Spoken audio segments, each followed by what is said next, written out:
Hello and welcome to What the Faux Travel Podcast with Nick and Amy. This is Series 4, Episode 6, and this one is all about Bolivia.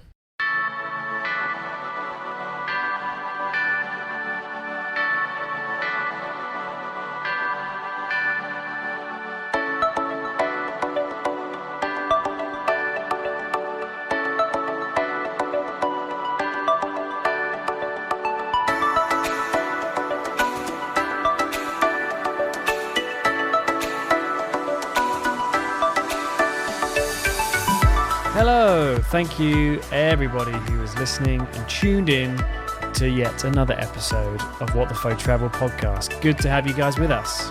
Now, this time we're going back to South America. A lot of you, if you listen to the show regularly, you'll know that we have been traveling here for about a year, since Christmas Day 2018.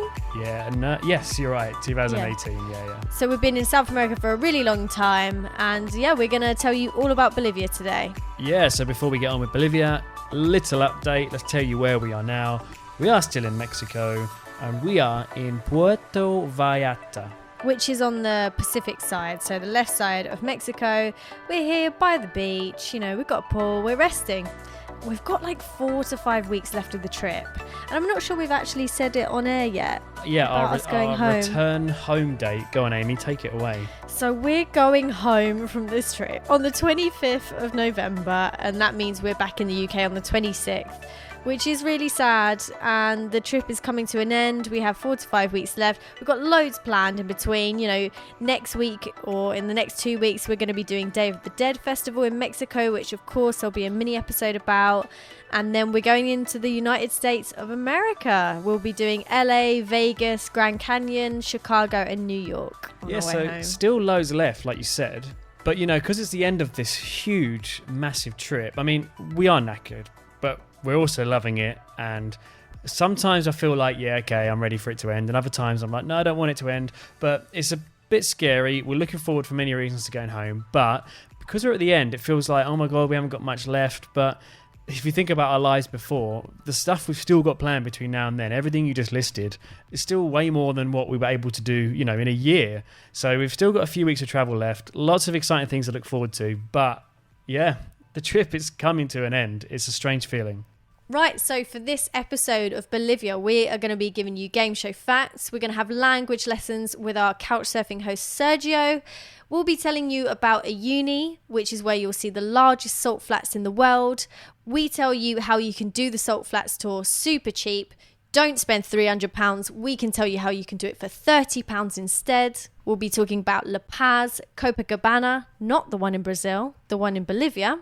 We also tell you about some strange superstitions in Bolivia to do with Pachamama and bones and skeletons. We tell you what a cholita is and how you can see cholita wrestling. We'll tell you about the strangest prison in the world in La Paz and meet a guy called Crazy Dave. And finally, our game for this month, because La Paz is mistaken as the highest altitude capital city in the world, which it's not, we play a game called How High Are You? We're going to whip through some shout outs now so we can get straight to Bolivia and tell you what you can do when you go to Bolivia. Here we go, shout outs. Got to start with the most important people, our patrons. If it wasn't for you guys, we would be home in the UK by now. Definitely, we would have. Yeah, your support, it's how we keep the show going. But 2 more people have joined the crew. Preston Podolsky and Catherine Bowie. Bowie or Bowie, like the singer? But you guys, thank you so much for joining. Your support really is appreciated. Thanks, guys. The rest of the shout-outs. We heard from Benson Ekpo on Twitter. He said he is an aspiring travel and lifestyle podcaster and just found our show. He said it's an inspiration and he binged 4 episodes back to back. Thank you for getting in touch, Benson. We also heard from Ellie Belly on Instagram. She said our podcast is a gem and has helped her upcoming India trip. Fantastic. One of our favourite countries in the world. And finally, Jamie Spring on Instagram said him and his girlfriend have quit their jobs for a trip around Southeast Asia and South America. Go on, guys. That's exciting. You're at the start of your trip. We're at the end of ours, but very exciting. And thank you, everyone, for getting in touch. You know, we love hearing from you guys. Yeah, thanks for getting in touch, and good luck on your trips. They all sound incredible, and I'm jealous. I'm sitting in Mexico right now, and I'm jealous because I'm about to go home and I'm going to cry. Anyway, let's get on with Bolivia. We need some game show facts. Amy, hit it.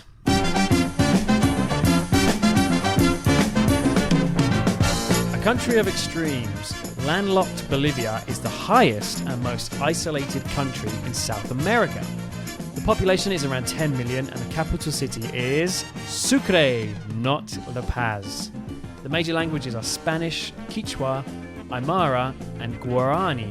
In 1824, Venezuelan freedom fighter Simon Bolivar, after whom Bolivia is named, liberates the country from Spanish rule. 1 year later, Bolivia becomes independent with Simon Bolivar as its president. Bolivia has the largest proportion of indigenous people in South America, who make up around 2/3 of the population. Bolivia is one of the world's largest producers of coca, the raw material for cocaine. First elected in December 2005, President Evo Morales is the first president to come from the country's indigenous community. As a leader of Coca Growers Union, his policies emphasize on traditional indigenous Andean values. Bolivia is home to the world's largest salt flat on the outskirts of the town of Uyuni. This prehistoric lake dried up and left behind over 10,000 square kilometers of salt, over 100 meters deep. Bolivia is home to the world's most dangerous road. Tourists can see this road on mountain bikes.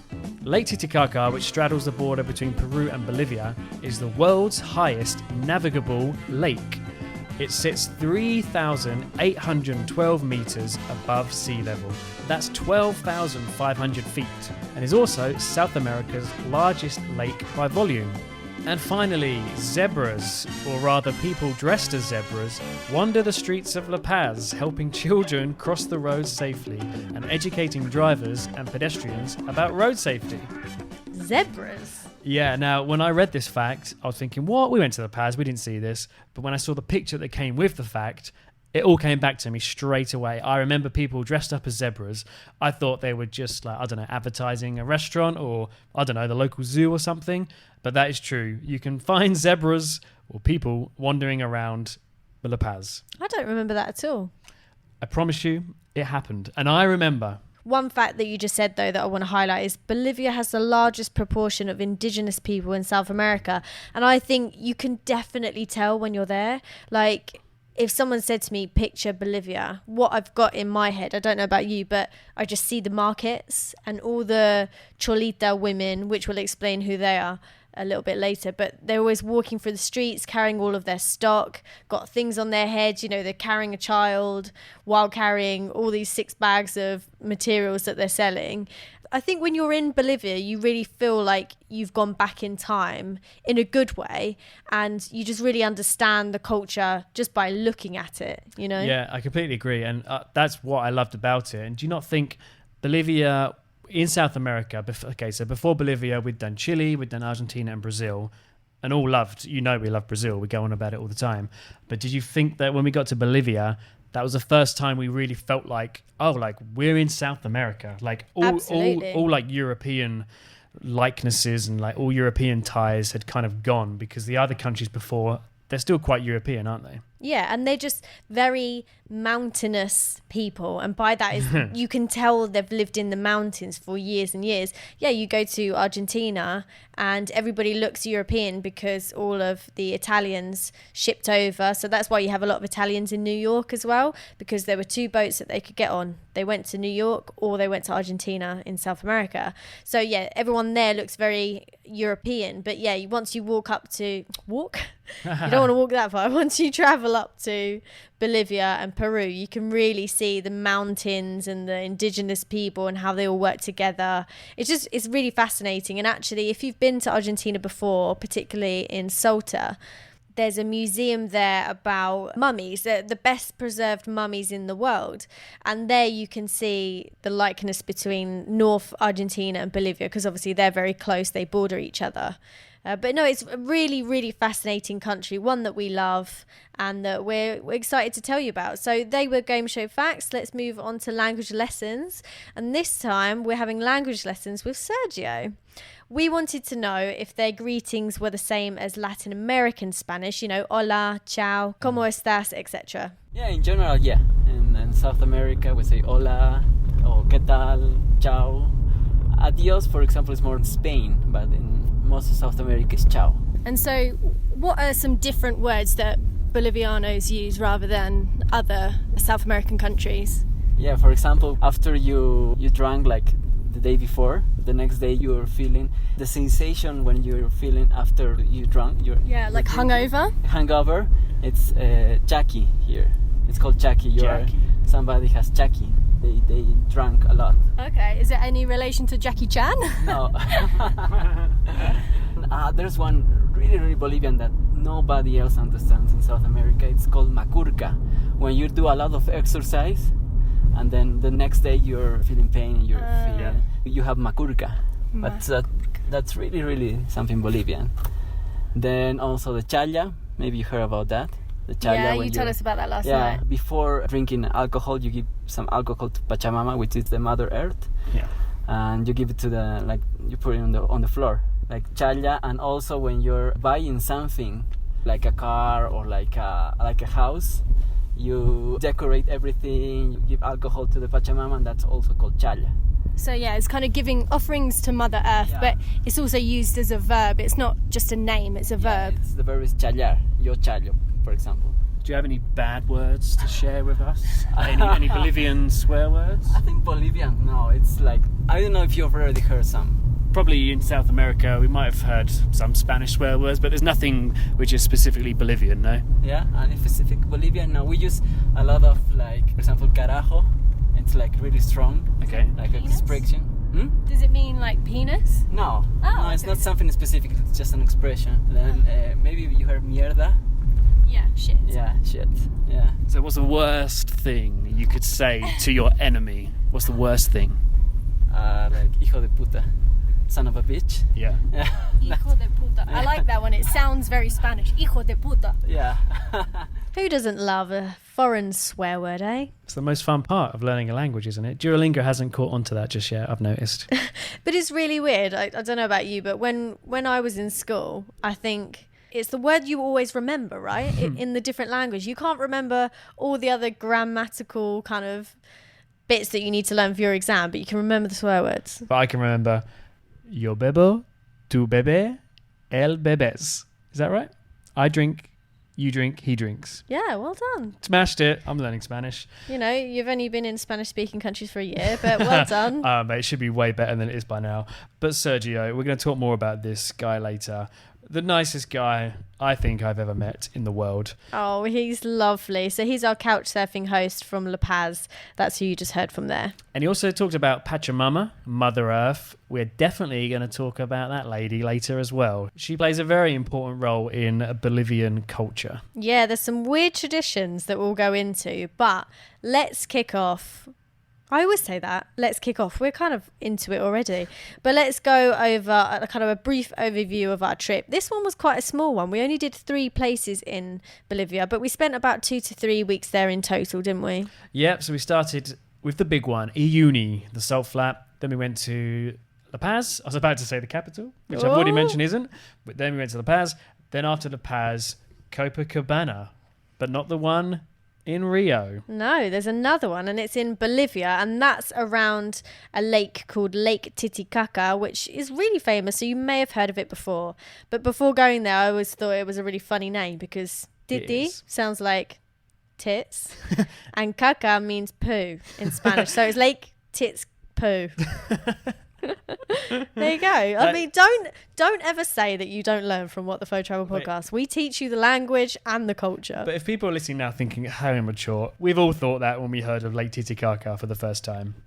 And apparently, actually, quick fact for you, it was supposed to be the birthplace of the Incas. Oh, yes, that's why they've kind of had that civilization built around it, right? Well, apparently, yeah. Or one of their gods was born there. Anyway, it's a very important, beautiful place. But shall we start, Amy, with a uni, but first of all, we had to get to a uni, didn't we? Yeah. Now, if you've heard of this place or looked into it and wanted to go or have already been, you will know that this is quite notoriously quite expensive to do tours around here. So you'll either be going from a uni into San Pedro de Atacama, which is in Chile. If you want to know more about that, you can listen to our Chile episode. Or you come the other way, which is what we did, from Chile to Bolivia, right? So many people book tours, like a 3 to 4 day tour, which takes you from San Pedro. You get to see a uni. They'll take you to like a couple of museums. You'll go to a train graveyard, which sounds way more boring than it actually is. It's really cool, really fun place. Good for the gram. And you go to some lagoons, see flamingos as well. So, you do a lot on this tour, but we arrived in San Pedro, which is an expensive place for South America anyway. So we knew that we were kind of going to be burning a lot of our travel money there. So we were looking at ways to do this cheaper. Now, the 3 to 4 day tours normally cost around 300 Great British pounds. So that's like what, 350, 400 US dollars? Something like that, yeah. Around that. We did it for £30, and that's including our bus. Guys, yes, you need to listen to us because we're going to tell you how to do it cheaply. Yeah, there's just a cheaper way. We found out all the things that we thought, that's normal in South America, we have to do that. There's always a cheaper way. We looked online and we thought the tour was the only option because a few blogs, a few websites said there was no direct bus from from San Pedro to a uni. But there is. So, £10, bang, we're in a uni straight away. Once we arrived, just opposite our hotel, we went to a tour company and they gave us a full day tour of the salt flat. No discount. This is their normal price for 20 quid each. So add your 10, your 20 together, 30 quid. We got to a uni, saw the salt flat and the train graveyard. And I'll give a shout out to the company. They don't know we're doing this. We didn't get a discount, but we thought they were so good. We want to mention it to you guys and they were cheap. Tierra, that's Earth, isn't it? Tierra? Yeah. Tierra Mística. So the way that you spell that is Tierra, new word, Mística, Mistica. And we saw everything on the salt flat. We went to there's like a little salt restaurant / hotel in the middle where we had lunch, which was included in the price. We went to the Cactus Island, which is very impressive. And we finished off seeing the sunset. And our driver whacked out a free bottle of wine for us all. Oh, lovely. But let's talk about the salt flat itself, because this is one of them things where I'm thinking it's going to be a bit like Machu Picchu, in our opinion, a bit overrated. Does it live up to the hype? I thought the salt flats were effing brilliant. I agree. And actually, I was a bit worried because before this trip, a year previous, so about 2 years ago, we went to some salt flats on Boxing Day, the day after Christmas, in Argentina, and they're called Salinas Grandes. And I was a little bit worried that had kind of ruined it. As much as that was a brilliant day, I was a bit worried it ruined it for the big boy. These are the largest salt flats in the world. And I still wanted them to blow me away. And they did. Spectacular. The thing with the one in Argentina was, it was still cool and you could take the depth perception pictures. But when you look in the distance, you can see like where the salt ends, the one in Argentina. In Bolivia, it's just surrounding you forever. And it looks spectacular. Come up with some good ideas before you arrive for some pictures. It's well worth it. The tour guide normally helps you. A lot of fun taking pictures there. And if you go in the rainy season, 1, it means you have to put up with the rain. But 2, you get the largest mirror in the world. And it looks absolutely stunning. I've seen so many pictures where you've got the salt flats and then you've got like an espejo, a mirror with the rainwater on top of the salt flats. And you can get your car and your group together and then you're reflected in the water. So there's 2 lots of you. It is great. It's simple things, but it works. It looks so good. And if you have no idea what we're talking about, like thinking, what are these salt flats? I don't know what you're talking about. You might have seen pictures on Instagram because it is really popular, but everywhere you look is white. It's almost like snow, I guess, but obviously it's salt. How fun was it in our 4x4 driving across the salt?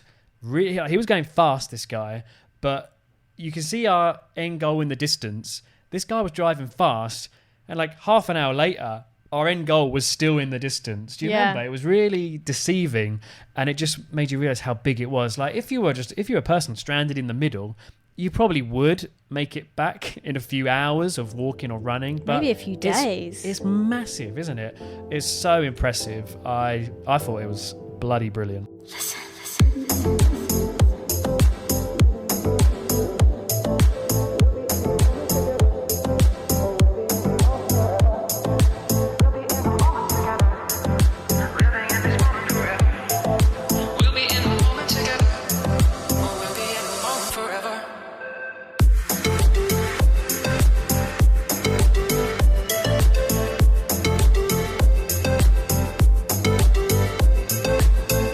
Itself the town, so yeah, before I went I didn't know if the salt flats were a uni or what is a uni and what's not. So yeah, uni is the town right nearby the salt flats. What did you think of that place? I loved it. Yeah, I thought it was really cool. Really a really kind of peculiar town, but full of character, very rustic, not a really overdeveloped tourist place that I thought it would be, with massive high-rise hotels like the town Aguas Caliente near Machu Picchu. We always bash Machu Picchu, but that was like it was amazing, but it was super developed, wasn't it? Aguas Caliente. Uni still had that charm of just a really rural, authentic Bolivian town. Yeah, and although there were a lot of tourists there, the majority of people were locals. So just everywhere you looked was locals, and the cute local children as well. Yeah, Bolivian children just break my heart. They are just super cute. I remember us saying that it reminded us a lot of Cappadocia in Turkey, the town of it. Oh yeah, Goreme. Goreme, yeah. I liked it. Really peculiar but cool looking place, and this is the first place we got to in South America where it really was cheap. And I'm talking about food here. This is where we were first introduced to meals where it's like a set menu. You can pay like £2 or £3 and you get soup for starter, you get a main dish, a bit of meat or vegetarian if you want to, with rice, and a drink as well. So you get a 2-course lunch plus a drink for like £2. And sometimes it comes with postres, dessert as well. Ooh, yeah, you're right. But all the countries further north do this, so Bolivia, Peru, Colombia, Ecuador. But in a uni, this is the first time we were exposed to that. And I was thinking, this is great. This is cheaper than going to a supermarket, buying food and cooking it ourselves. And it was delicious food as well. But yeah, they call that almuerzo, which means lunch. But yeah, it's if you say you're going for almuerzo, yeah, you're saying you're going for lunch, but it's specifically the set menu where you pay a set price. And like for me, sometimes I didn't want to eat soup every single day. So some restaurants, if you say, I don't want the soup, they'd knock off a little bit of money. So it'd be even cheaper. But some of them were like, no, that's the price. You either get the soup or you don't, which is fair enough. It's cheap enough as it is. And one thing I want to say about a uni, be prepared, unlike I was, because I keep losing clothes, especially in the evening. Like once the sun goes down, a uni is cold, man, because of the altitude. It is absolutely freezing. So is there anything else you want to say about the salt flats or a uni? Yeah, well, just going off the back of what you just said about being prepared with coats and scarves. If you're not, I don't think it's the worst thing in the world because it's so cheap there. I bought a pair of gloves. We both bought a new coat. It's a really cheap place to shop. So don't stress too much if you get there and think, oh my God, I need more clothes. Because yeah, it's cheap. There's a lot of markets there where you have your food market and your ropa. Clothes market. And your ropa market if you want to go for that. There's lots of restaurants, lots of accommodation there. You won't find any problem in travelling. It's a proper backpacker place, but also has the rural local side to it. So it's a beautiful place. A uni in the salt flats. Our thumbs are up. We liked it a lot. We'd recommend it. Now, to move on, the only way that we could see really, I think apart from an expensive flight maybe, but the only way we could see to get to La Paz was an overnight bus. For whatever reason, all the bus companies leave at the night time, like 9 or 10 o'clock. But then, the next morning you wake up and you're in La Paz. And again, a very cheap journey. I can't remember exactly, 8 or 9 hour journey, £10. In this country, it roughly works out like $1 per hour you're on the bus, isn't it? I think that goes for Ecuador as well. But the journey was fine. I remember it being fine. I don't know about you. And then we're in La Paz, which is not the capital city. I don't remember the journey actually, so that suggests that it was okay. Yeah. Because I remember all the bad overnight journeys. But yeah, it's absolutely fine. Like you said, it's one bus. You kind of have to do it. So just crack on and get on with it. Suck it up. Hopefully you get some sleep. So then when we arrived in La Paz, we were couch surfing. You've heard him before. You're going to hear him again. We were couch surfing with Sergio. Oh, Sergio, we love you. And people who couch surf will know when you send messages before and you're talking, I just got a good feel about this guy. I knew we were going to be fine. He was going to look after us. We were going to be safe. We arrived at his apartment like really early. I think like 6, maybe 5 or 6 in the morning. Like 6:30 in the morning. He woke up early for us and made sure he had like breakfast ready and stuff before he went to work. He just made us feel right at home. And it also helped that he had a very lovely apartment. Oh my goodness, guys. We love couch surfing. We're always banging on about it. But it's so brilliant when you find someone who you get on with. It's couch surfing, so you're getting that culture exchange, but they also have a beautiful, comfortable apartment. It helps. Everybody wants to stay somewhere nice, but when you're traveling for such a long time, it really means a lot just to have a comfortable space. And I remember the bed in his spare room was really comfortable. We got some great sleeps there. So thank you, Sergio. So let's hear from him, shall we? Yeah, let's hear from Sergio. So we wanted to know what he thought of Bolivia. Can you have a good life here? Sure. For me, it's really culturally rich country. It's a place like no other country in the world. So I really like living here. Obviously have some social economical problems, but we can handle that. Yeah.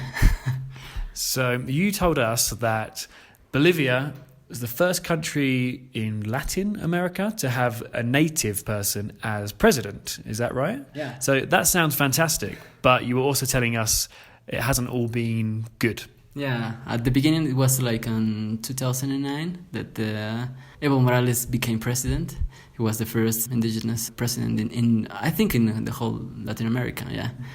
He was at the beginning like really popular, like won the election for 60% of the people, like it has never happened before in Bolivian history. And he was fighting for the indigenous rights, for the poor people at the beginning. And then they couldn't handle the power. So corruption started, and he is a defender of the coca leaf. So that kind of tradition that he had, and something culture of the Aymara culture, became something negative because of the use of the coca for cocaine production and stuff. Right now we're in a really complicated situation. We are in a socialist government, and a lot of things changed from 10 years ago.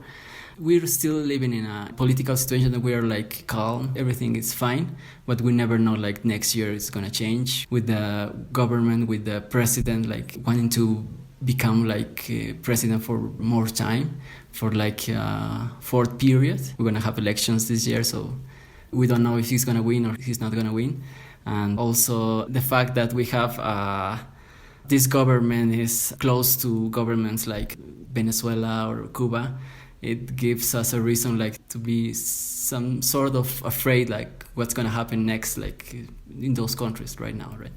So there you were talking about the Aymara culture, and you told us that Bolivia is kind of cut into 3 in terms of the indigenous people. So You've got Aymara, and what are the other 2? Yeah, Aymara is more of the culture in the west, like La Paz, Oruro. And we also have in the middle of the country, we have the Quechua culture, that it's Cochabamba, Chuquisaca, and Potosí. Also that culture is part of the north of Chile and the south of Peru. And we have the Guarani in the east of the country, which is close to Paraguay and Brazil. Those 3 main cultures that are really, really different, but luckily we will still have that culture mix in the cities, in the small towns, and at least until now it's well preserved. So in terms of the government, so you have a president that comes from an indigenous background. How does that affect government? So is he bringing in more native people into the government? Yeah, sure. At the beginning, there was more native people in the government, working. But it started to become a problem because of skills that you need to be when you're working for the government. The only reason that you should be an indigenous just to be working on the government. You just need to be prepared. There are some indigenous that are really, really well prepared, but the rest of the indigenous are not. Not yet. I'm not saying that they won't be in the future. But that was a problem because since they were not well prepared, there was more corruption in government, even more than years ago were in governments that they were against. And also the fact that I was telling you the cultural thing about defense of the cultural things like the cock and stuff, it really affects like the society nowadays. Yeah. Mm. And you were saying about the politicians, they have to speak an indigenous language? They have to talk at least one native language. We have right now in Bolivia like 32 different native languages. That's why the countries, it changed name with this government. It's called nowadays the Plurinational State of Bolivia, because we have a lot of nations, like cultural nations in the country. Yeah. Could you just tell us other places in Bolivia that you like, which are not popular with tourists, and maybe more tourists should go? Yeah, sure. For example, there's a city right in the middle of Bolivia that's called Cochabamba. This is really nice. The weather is nice and people is nice, and also you have the best food in Bolivia. You have like a lot of different dishes. Cochabamba is like they say like there's a phrase from people from Cochabamba: they don't eat to live, they live to eat. Yeah. So it's nice if you wanna like try the really traditional Bolivian food, like to go there. There are other places, like for example, there's a place close to between Potosi and Cochabamba, which is right in the middle of the country. That's called Toro Toro. It's like a really nice natural place. It's not really famous for tourists. Like it's a really nice place like to go for a 3-day trip. It has a big canyon, it has caverns, and it has like nice trekking natural places. So there are really a lot of places in Bolivia like to go, but just in time. Sergio, thank you so much, my man. That was some really good information that you shared with us. And I just want to say that one of the good things about Bolivia is that how forward-thinking they are with their indigenous people. You know, I'm not here to slate other countries, but there are other countries like the United States of America, like Australia, where they don't have that much passion behind their history and indigenous people. Because if you look at them nowadays, like in Australia, for example, they're kind of shunned outside of the community. Big But time. I really love about Bolivia that, yeah, their president is indigenous. That's incredible. And they're bringing more indigenous people into the government. Yes, there are problems. It's not going to be perfect. And like Sergio just said, it's causing more corruption within government. But yeah, as long as we can kind of ensure that they're educated and right person for the job. I just love that they are really being inclusive of their indigenous people. I think it would be more difficult for them not to be honest, because everybody is. Yeah, they're kind of outnumbered. But yeah. I just really wanted to highlight that I think that's the beautiful thing about Bolivia, that they are very inclusive and they pride themselves on their people and their history. Obviously, there's conflict. There is in every country. Not every country is perfect. So yeah, I really like that about Bolivia. I agree. I completely agree with you there. We had the best time staying with Sergio. We even stayed for a bit longer. He let us stay, bless him. He took me and along with his dad to a football game, and he had a spare ticket, so it was like no cost. Come with me to watch football. We watched his team, Bolivar, named after Simon Bolivar. That's who the country Bolivia is named after. And we watched a football game, apparently at the highest altitude national football stadium in the world, which is interesting. We just had a great time with him, but that goes for our whole time in La Paz, really, didn't we? We did have a really good time in this city. I thought it was quite fascinating, and their metro, you fly through the air. It's like a teleférico, is that what it's called? Yeah, it's called a teleférico. It's like a gondola. If you've been skiing before and you go in a gondola, like a cable car, really, and that is their metro, and you get the most spectacular views of this like mountain city. It really is a fascinating city, and since traveling on this big round the world trip, I've really realized that for me, my perfect style of traveling is being in the mountains, being, you know, in the natural areas with pools and all of that. That's what I love. I do like cities, but I can't stay in them for too long. But I loved La Paz. I think it's so unique it is unique, but not so in terms of South America, because, you know, you've got places like Medellin, which are similar, but it's surrounded by mountains. You're in this city, you're kind of in the bottom part of the mountains.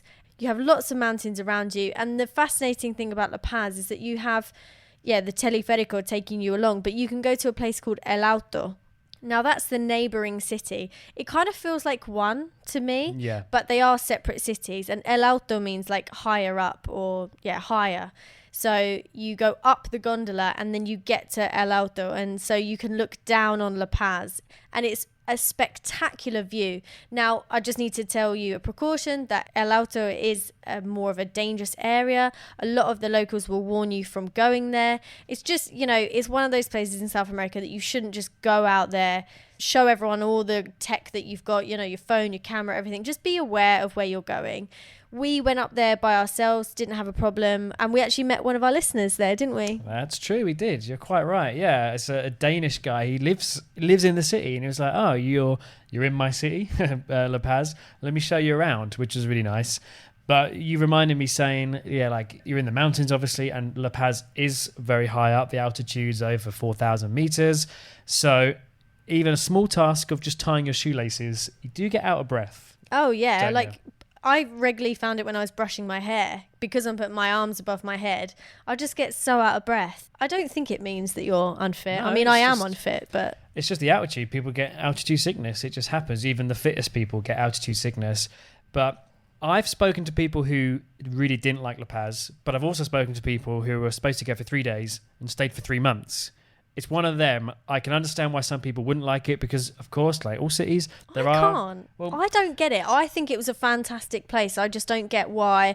What do you not like about it? I think if you're staying or hanging around in the wrong areas, like all cities, there are rough areas. And, of course, crime happens there, just as it does in every city. If you only see that bad side of it, of course, you won't like it. If you remember our friends Kolya and Arta, who we interviewed earlier in this series, who are driving their combi around South America, a nightmare place to drive. I understand that. Mountainous roads, a lot of traffic.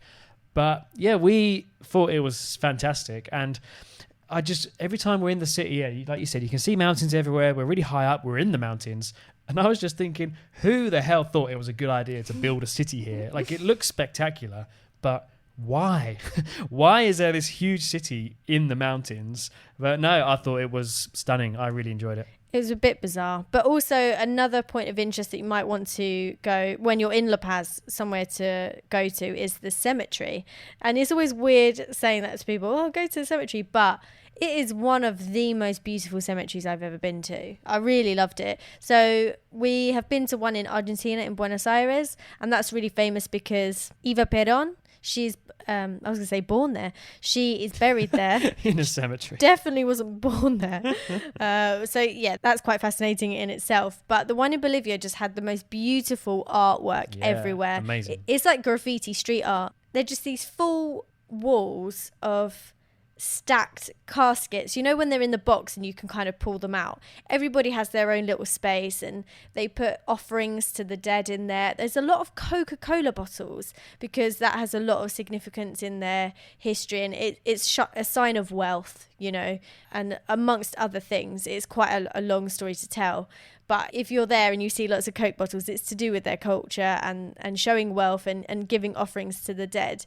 But these caskets, they go like 10 high, I think. And then, the side walls are just these beautiful indigenous artworks of showing, local people and just showing off local art. And it's just really fantastic. Yeah, and it's one of these countries where death's more like celebrated, like celebrate the life rather than mourn the death. Of course, people are sad when their loved ones die, but death's more celebrated. It's more accepted and more talked about in these countries, unlike where we're from. Something to do with death. Strange superstitions in Bolivia. Offerings to Pachamama. Now, Pachamama, as you said earlier, and Sergio said earlier, is Mother Earth. So, for example, say you've just bought a new home and you want to as we cheers, let's celebrate, let's have a drink to cheers, or christen the house or whatever. They'd pour a bit of the drink onto the floor first. That's for Mother Earth, for Pachamama, and then they have some themselves. So for smaller houses, it's tradition to sacrifice some sort of animal. Could be like some sort of livestock, a chicken, okay? We were told when we were doing our walking tour that apparently it's been known that for bigger buildings, they need a more significant sacrifice, don't they? Because the people or the company building the building, they want good luck from Mother Earth. So what we were told is that under some under a lot of the big buildings in La Paz, you will find the remains of people, skeletons, okay? And the story we were told is that construction companies, I don't know who's in charge of this job, they would find a homeless person, offer them alcohol, but this is a person who doesn't have ties or family or anyone, so no one's going to miss them, no one will report them missing. Give them alcohol, they don't know what's going on, and then sacrifice them and build the building on top of them. That's what we were told, and that goes to show how strong some of these superstitions are, and maybe still are today in a country like Bolivia. It was really shocking when we found out. Our host Sergio did actually kind of briefly mention it to us. So when the tour guide started to tell the story, we knew what she was going to say. And she actually stopped and said, "Does anyone know what we would sacrifice?" And Nick and I looked at each other and we said in front of the whole tour, like 20 people, we said, "You sacrifice people." And the tour guide laughed and she was like, "No, how could you say that?" She was like, "You're so sick in the head." And then she was like, "Yeah, no, you're right." And so we were a bit embarrassed because I thought, like, we do sound sick, but that is what they do. And it's really shocking. But yeah, like Nick said, this is how strong traditions can be. And even though, in Europe or wherever you're from, it might seem crazy, but to them, this is natural. This is how they've been brought up. It's not that shocking. So yeah, if you're walking around La Paz or any sort of city in Bolivia, you could be walking over skeletons and bones. I thought you were going to say, don't be alone at night and drunk. I thought you were saying they could be the victim. Oh. But yeah, it's mad. But it's all part of this interesting country. Something else which was interesting, strange, shocking, is something that a lot of you guys recommended we should do while we're in La Paz.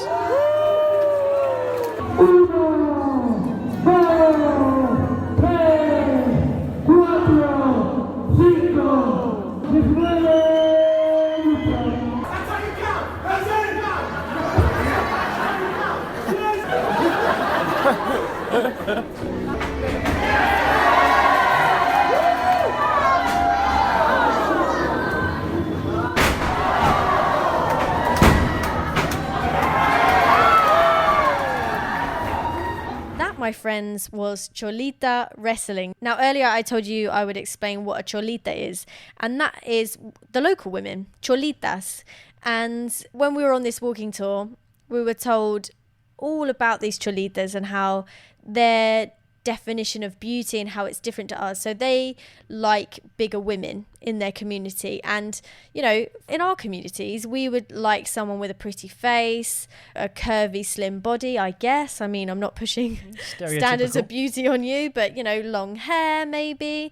But in the Cholita world, the most beautiful and sexy thing a woman can have is big, strong, muscly calf muscles.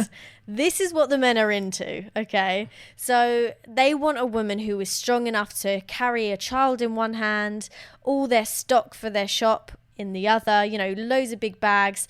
They'll have stuff on their head and they're walking down the road. They've got their really long black hair. It's normally plaited, and I think it's kind of bad luck to cut your hair. You need to keep it as long as you possibly can. So it's just never cut. So you can imagine how long it is. It's all the way down to their bums.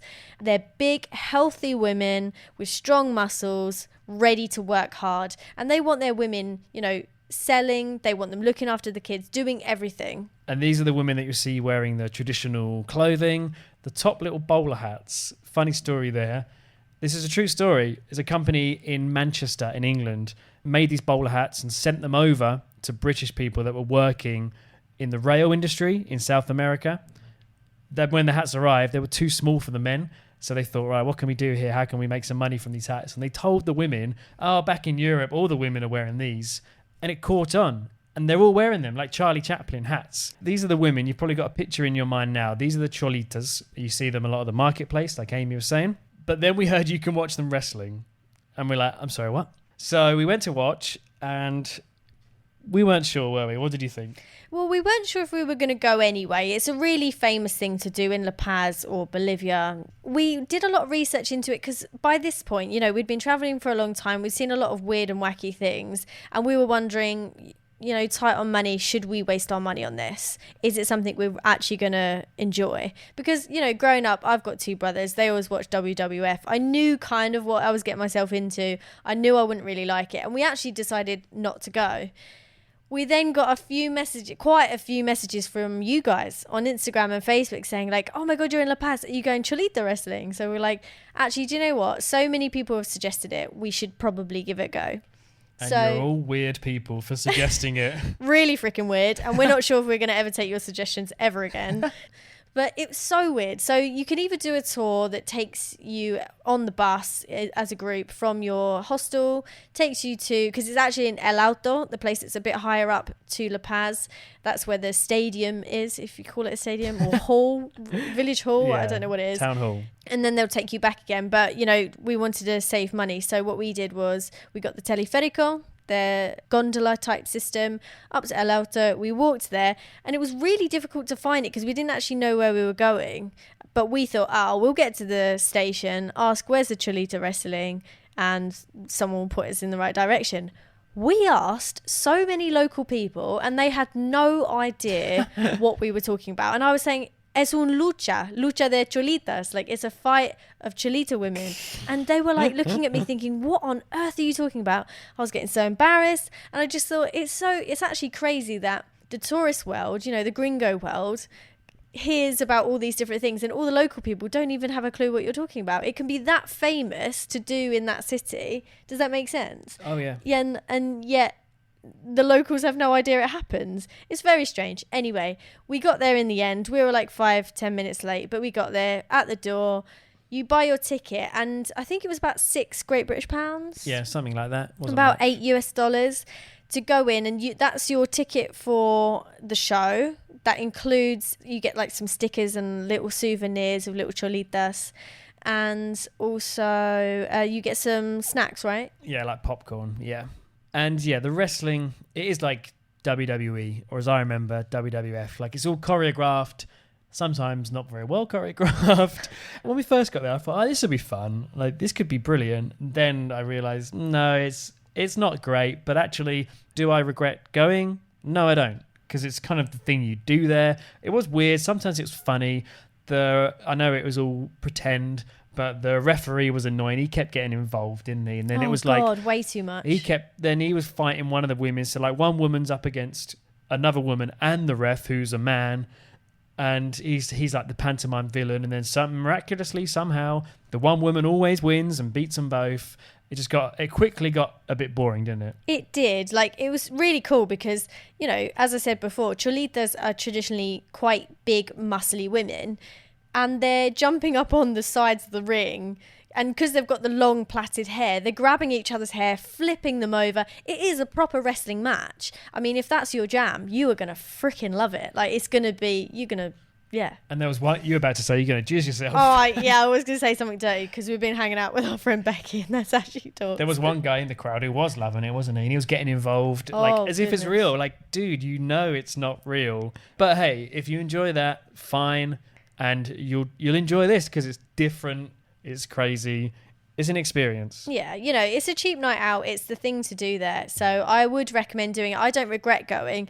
Just once we were there for about 20 minutes, it was kind of repeated material. And I thought, we've already seen this. But then 2 new people would come out and then they'd kind of do a similar routine. So once you've seen it for a bit, although halfway through, one of them took a drink and I was like, no, she's not going to. Absolutely not. And then, she spat into the other woman's face. I was like, okay, like this is getting a bit weird now. I think I'm going to leave.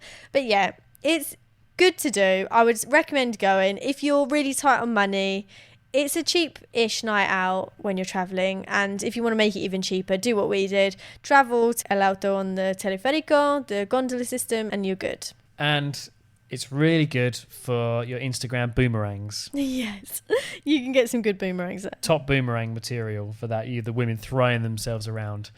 So we're going to take a little break because it's time for our game. Yes, how high are you? So Becky, you're now here. Hello. Hello. So people will remember you from our Iceland episode, right? Yes, back once again like the Renegade Master, as they say. We get messages daily for people asking you to come back. No shock. So there you go. We've brought her back. We're currently sitting in Mexico. We're on our bed. So having a good Our time. bed, all three of our beds. Yeah, absolutely. Rumours. Right, let's get into the game. So, how high are you? This game is going to work as so. Becky has found 10 capital cities for us, and it's Nick against me. We're going to have 2 capital cities, and we'll have to say which one is higher. So, Becky's going to be travelling around the world to all these different capital cities. She's currently winking to herself in the mirror. No, I'm not. You are weird, aren't you? Yeah, a little bit. Have you been diagnosed before? With what? Weird syndrome? Anything? No.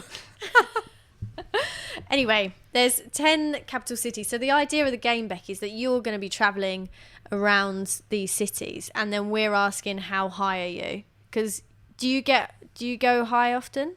How high are you right now? Not high. Yes, I am high. I am pretty high at the moment. Well, you're not, because you're by the sea, aren't you? So that means you're at sea level. I don't know, Amy. Okay, I've Googled all these questions and answers. The reason why we're playing this game is because, as we all know, La Paz is often mistakenly thought to be the highest capital city in the world. So just before we get into this, Becky, you're going to give us some quick facts about capital cities around the world, and you're going to start by telling us what the highest capital city in the world actually is. Okay, so the highest capital is Quito. The lowest capital is... How did she do, Amy? Okay, you're saying it as an English person. It's Quito. All right. Highest capital is Quito. Like Okay. Cheetos. The lowest capital city in the world? Baku. Nailed it. Perfect. The coldest capital is... Oh, you're joking. is Ulaanbaatar. Oh, that was pretty close, actually. Yes. Ulaanbaatar. Very good. The hottest capital is... Khartoum. That's about right, isn't it? Yeah, I think it's Khartoum. I'm not even completely sure myself. Yeah, I think that's Sudan, because I just looked it up, I think. Next, interesting fact, please. The most northern capital is Reykjavik. Boom, and you've been there. She knows that because, spoiler alert, you're the guest on our Iceland episode. So if you want to hear about Iceland, go listen to that now. Stinks of egg, doesn't it? Yes. Yes, I am. I just said the Iceland, but yes, it does stink of egg. Not I don't stink of egg. Well, you've been ill, haven't you? Bless you. So the most southern capital is Wellington. Do you know that you nailed that one? Do you know where that is? Yep. What country? England. There's a place near Hereford called Wellington, and they've got a football team called Wellington FC. Becky, what's the capital of England? Birmingham. Obviously, it's London. I know that was a joke before anyone starts tweeting going, oh my God, this guest. I know it's London. Should we start the game? Okay, so you've given us some facts. You're pretty clever, Becky. Thank you. Yeah, I am. I'm impressed that you knew all of those. That was great. So what we need from you is to tell us the first 2 capital cities, and Nick and I are going to guess which one is higher or lower. Okay, so I may have some problems pronouncing these. Actually, I don't think I do. The first one I do, but that's it. Okay, so between the 2 is Castries, which is the capital city of St. Lucia, higher than Athens. Ooh, good. Both by the sea. I have never heard of the first one. So at the end of the game, when I can look at your list, I will have a look. But I don't say the name again. I think it's pronounced Castries. Castries. St. Lucia. I would say that Athens is higher. See, I was going to go for Athens being higher as well. Okay. St. Lucia, Castries, is 204 metres. Oh, God. Athens is 153 Ooh. metres. So you're both wrong. Both Shock. wrong. Awful. Ouch. Okay. Next. Is Athens, which we know is 153 metres, is Budapest higher or lower in altitude than Athens? Oh, now we've been to Budapest before. It's by a river. It's got a river Danube running through it. Trying to show some knowledge, isn't she? Well, I have got loads of knowledge about the world. I run a travel podcast. But I'm trying to think if it's by the sea. It must be because we went to a music festival there that has the I'm going to say Budapest is lower, so Athens is higher. I will say that Budapest is higher, so we've got different answers.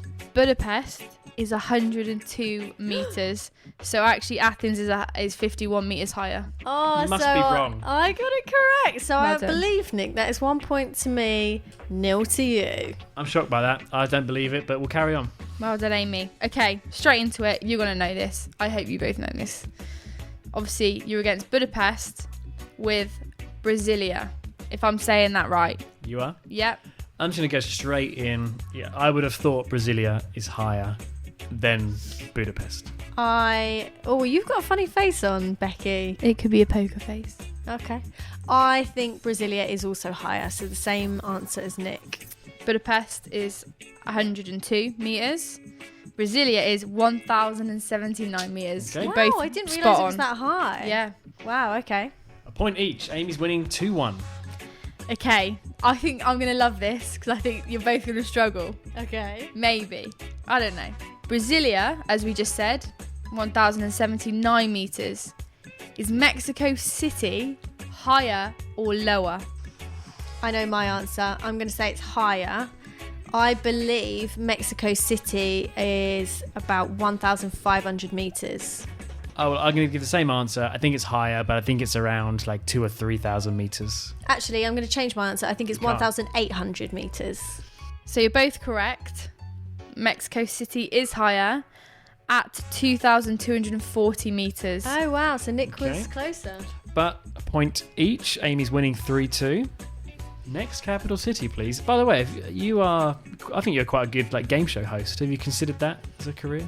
I might take Vernon's position in catchphrase. I don't want to. Oh. Oh, it's not even him. Stephen Mulhern, but Oh, okay. I'll scratch that. Obviously, just from that. Well, I think you should know your colleagues before you get into the industry, So get it right next time. You guys don't understand how much I want to throw this mic at Emma's head right now. Right. Oh, this is an I'd like to okay. see you try. Oh, she's always got to be last with a comment, isn't she? As a professional host, I'm going to move straight on. I'll speak to her later. So Mexico City, the next capital, Hong Kong. Is Okay. it higher or lower than Mexico City? I'll go first. Yeah, I'd say Hong Kong is lower than Mexico City. Yeah, I was going to say lower as well. I think can we guess meters or? I'm going to go Hong Kong is 50 meters. I'm going to say Hong Kong is 75 meters. Hong Kong is actually 479 meters. So Wow. you're both correct, but Really? completely wrong in meters. Wow. I didn't know that. Well, we haven't been to Hong Kong, so But I thought it was right by the sea. Again, yeah, it's just an island, isn't it? I thought it was sea level. So, hey, well, we got it right. We were just way off with our guess. So still, Amy's winning 4-3. I need her to give a different answer, and obviously need to be correct. Bring it on, Beck. I can feel this is my capital city next. It's very close to your actual capital city, Nick. Edinburgh. Is it higher or lower in altitude than Hong Kong? Oh, now this is a difficult one because Scotland is very mountainous. Edinburgh. Well, this is difficult because I've never been yet. Nick used to go all the time for his job, so that's not fair. I haven't been to Edinburgh, but I've been to Scotland a lot. Oh, well, I never listened to when he went on his work trip, so... And to show you how much I know about Scotland, famously on this podcast, I said the capital of Scotland was Glasgow. So I got that wrong. Yeah, and you got called out on it as well. Embarrassing. Yeah, mate, all of our many Scottish listeners were not happy. Well, one. One of them was not happy. All right, so what are you going for, Amy? I'm going to say Edinburgh is lower than Hong Kong. I'm going to say Edinburgh is higher. This could be it. So Hong Kong is 479 meters. Yeah. Edinburgh, Amy, your spot on is 47 meters. Oh, Taking the lower. 2-point lead. oh my God, this is a disaster. She's winning 5-3. You were awful, Nick. Can I win now? I don't think I can. You can I draw? You can have a good draw. Exciting. A good draw. Yeah, a good one. So, well done to that. Right, start again. Suck my. That's staying in. Okay, so Edinburgh was 47 meters. So, competing with Edinburgh is Georgetown.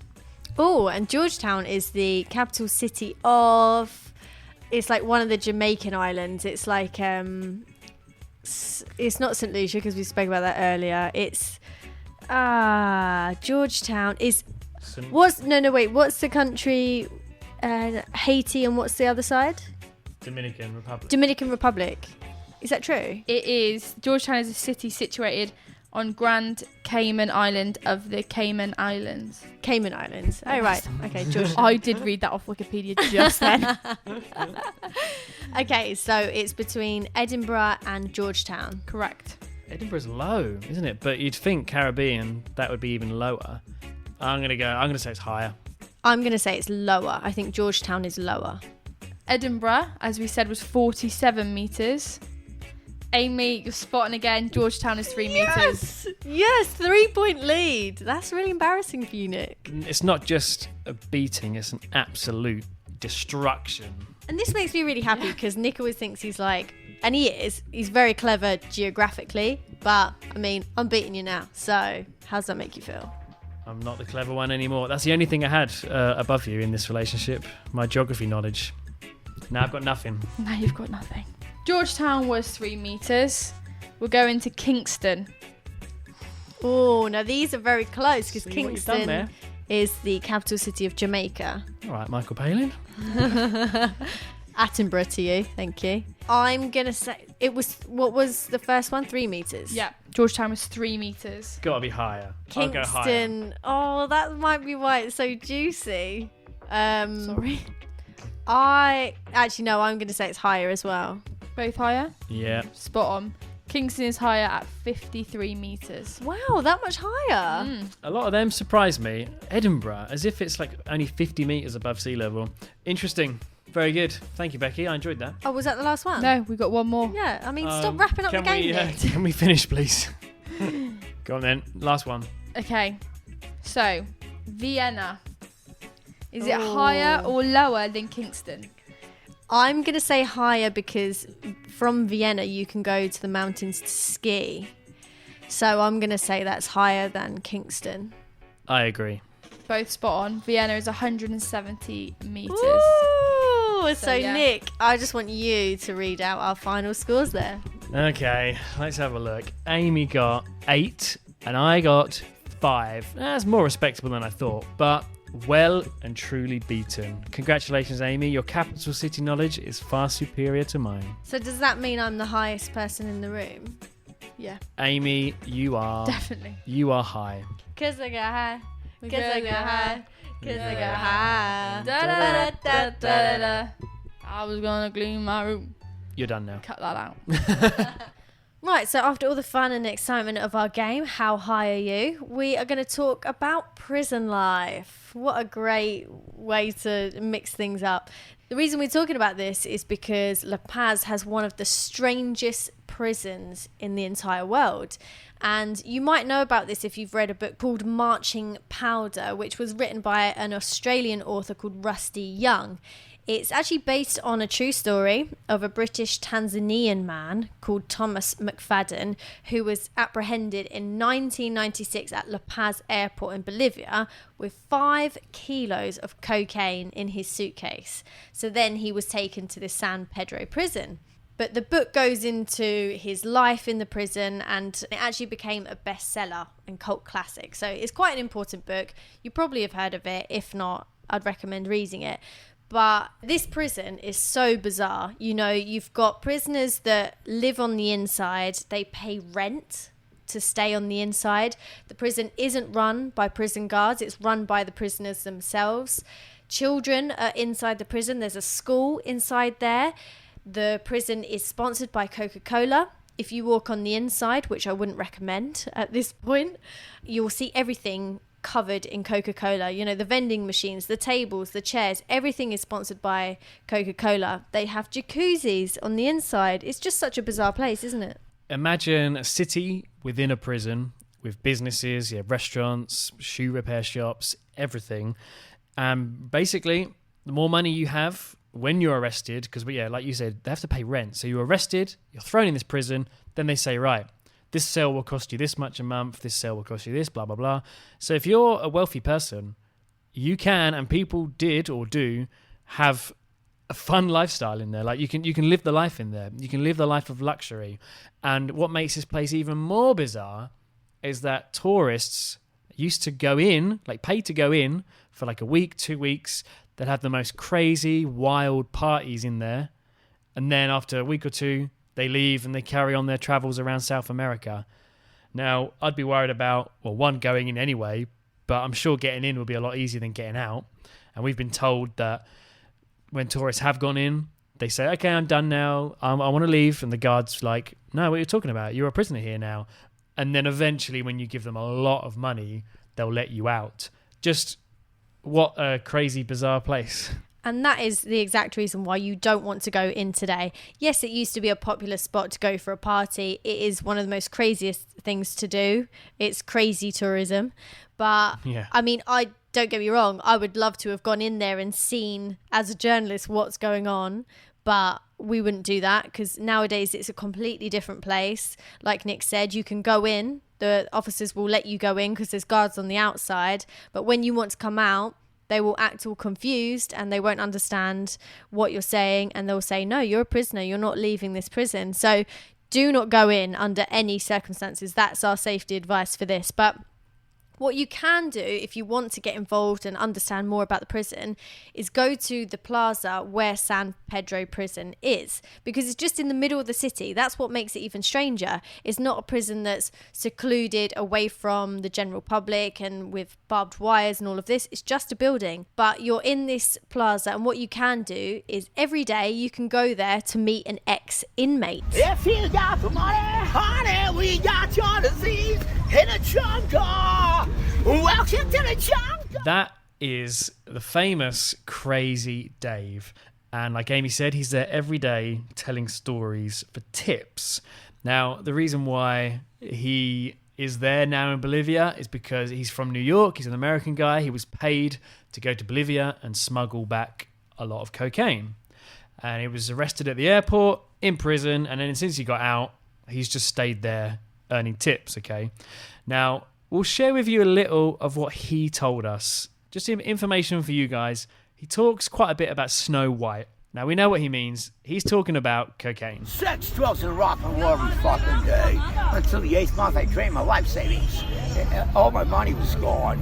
I found myself walking around schizophrenic, suicidal. What the hell is life worth living for, Nicole? Tell me, sir. Knock, knock. Open up this freaking door, amigos. It's Dave. I'm back. I gotta see Snow White, boys. Amigos, come on now. Open the fucking door. I'm jonesing. I got the mic in my bag. You open up. I'm gonna take this fucking door.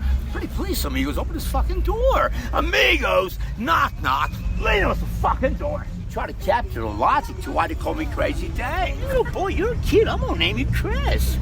What's up, Chris? I'm your daddy, Chris. How you doing, buddy? You gotta be really crazy, buddy, to come down here in 2002, you know, try to blend in like a Bolivian, blacken the Bolivians, Spanglish, and have to go and try and take Snow White back home. That's what locked me up because of her 2.5 kilograms of cocaine and beer bottles. I had to make magic happen. 30 grand I was offered. Now, hopefully you native English speakers out there got what he was saying, because he's a really fascinating guy. And that was just a little montage.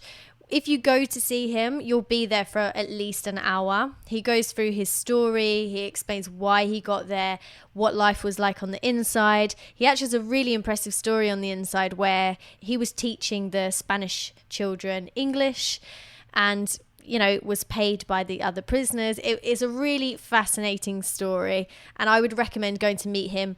He might seem a little bit, just a word of warning, he might seem a little bit crazy. Crazy. He gives himself that name, by the way. We're not calling him Crazy Dave. That is how he calls himself, or the nickname that he got from the prison. But if you go there at 1 o'clock in this plaza, you'll notice him there because he'll be telling his stories. People normally sit on the bench in front of him. And he's a very animated character. He's so interesting, but he may kind of, you know, skip around and jump and cause a scene. But he's very fascinating, and I would recommend going to listen to him. He's someone worth listening to. And actually, like, a friendly, like, warm guy. When you look from a distance, you might think, I don't know if I want to go close. He looks a bit scary. But as soon as you walk over, he's like, hey, friends, come on over. Like, join the story. Like, fist pumps you. And he's actually a really warm, nice guy. I mean, yeah, he's clearly got some issues, and like he's obviously had a traumatic life which got him on a bad path. And I would have thought he's homeless now. It looks like he's homeless, but actually a warm guy. And like Amy said, what a fascinating life he's lived. Well worth your visit when you're in La Paz. Just one of the very interesting many things to do in this city, in La Paz. Yeah, we absolutely love La Paz. Like Nick said, some people hate it, some people love it. It's a very Marmite city. But from us, we would say we love it. We think it's great. There's lots to do that's different to other cities in South America. Oh, yeah, unique. So it was a really nice, unique change when you're traveling all the countries at once. And I think Bolivia is almost a second thought as well. I just want to say that so many people want to travel Chile and they definitely want to travel Peru. And they're like, oh, I'll just add on Bolivia. Where out of them all, I think San Pedro in Chile was my favorite out of that region, but Bolivia is a very close second, and I think it shouldn't be thought of as an afterthought because it's so unique. Yes, it's similar to its neighboring countries, but it's so unique and worth its, full visit. I think so. To get the Andean, I struggle with that word, the Andes, the mountains, to get that part of South America, I think it's the best place. It was my favorite place for that type of South America.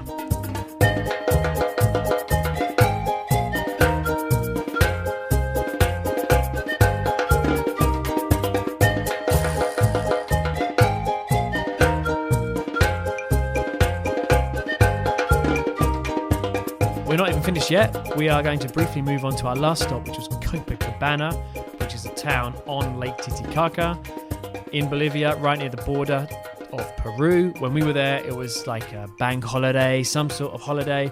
It was heaving. There were so many people there. We actually saw lots of people who were parked up near the lake. They were camping. And I remember seeing people with bottles of alcohol. They pour a bit of alcohol on their car first before they drank it. Pachamama, good luck, superstition, that whole side of it was coming in again. I would honestly say that Copacabana itself is nothing special, but it is on Lake Titicaca, and it's worth seeing. It's huge, it's massive. The fact it's a lake at such a high altitude, it's interesting. There's a strong Incan relation there. It is an interesting place. Lake Titicaca is beautiful, but Copacabana, I don't know if you agree, I thought it was okay.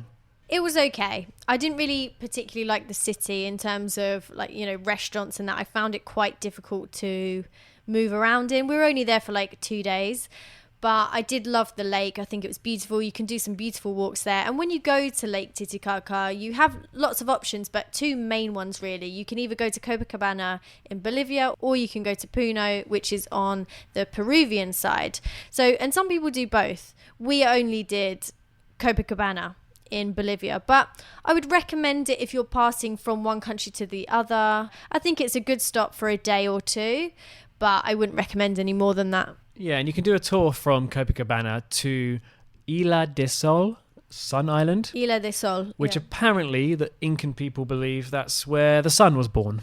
And I think there's Isla de Luna as well, so where the moon was born. I think it was Sun and Moon. Yeah, Sun and Moon Island, yeah. Yeah, if you're passing through, definitely go. It wasn't a bad place at all, no way. Some of the scenery was really beautiful, but at that point I remember thinking to myself, this is nothing I haven't really seen before. I'm ready to move on to Peru.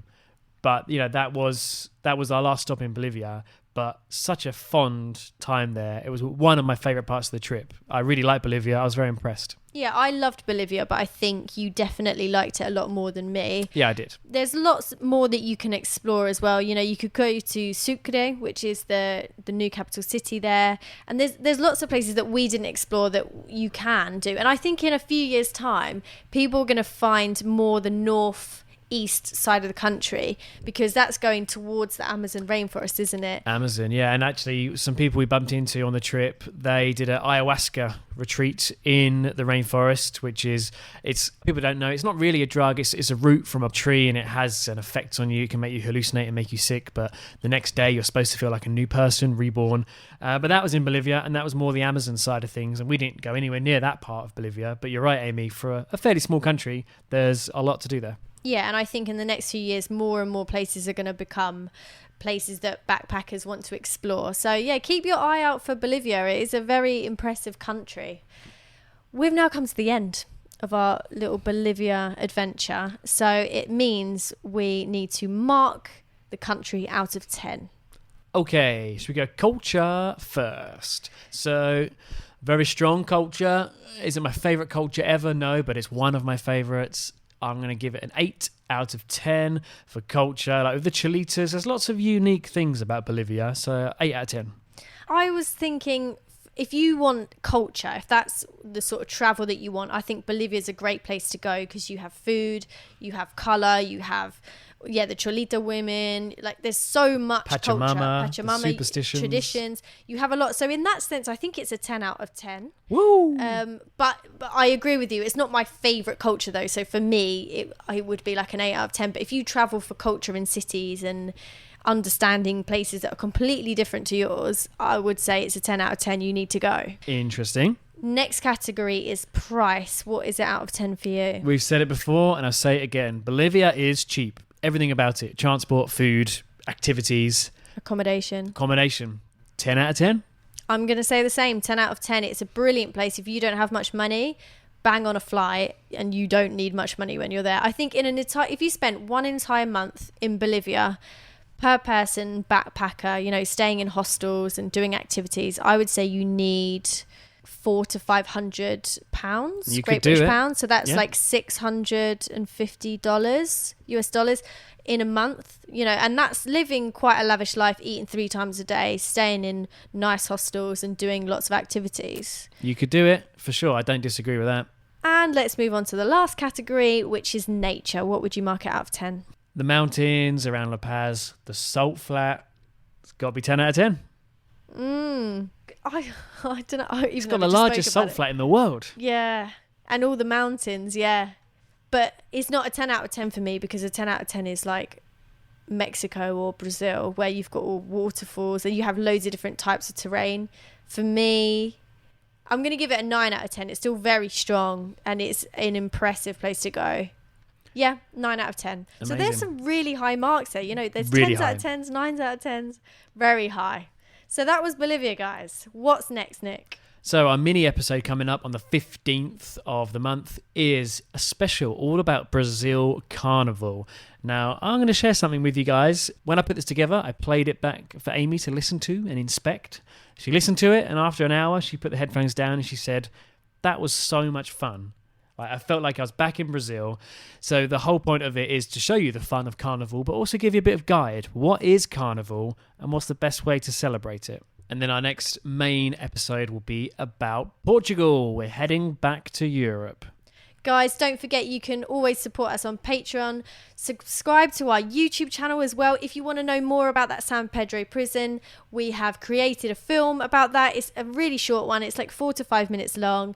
You'll be able to see the prison. You'll be able to see Crazy Dave. He's a very interesting guy, like we said. So make sure you go to YouTube, subscribe to the channel, click the little bell so you get all of our notifications when we have new videos coming out as well. And also, if you do have some spare time, giving us an iTunes review or on Spotify, wherever you get your podcasts at, drop us a review. It really, really helps. And if you want to look cool and support the show, we also sell merchandise, including t-shirts. All the information, everything we just said, is on our website. Thanks very much for listening, guys. And like we said, we'll be back for Brazil Carnival and Portugal. See you then.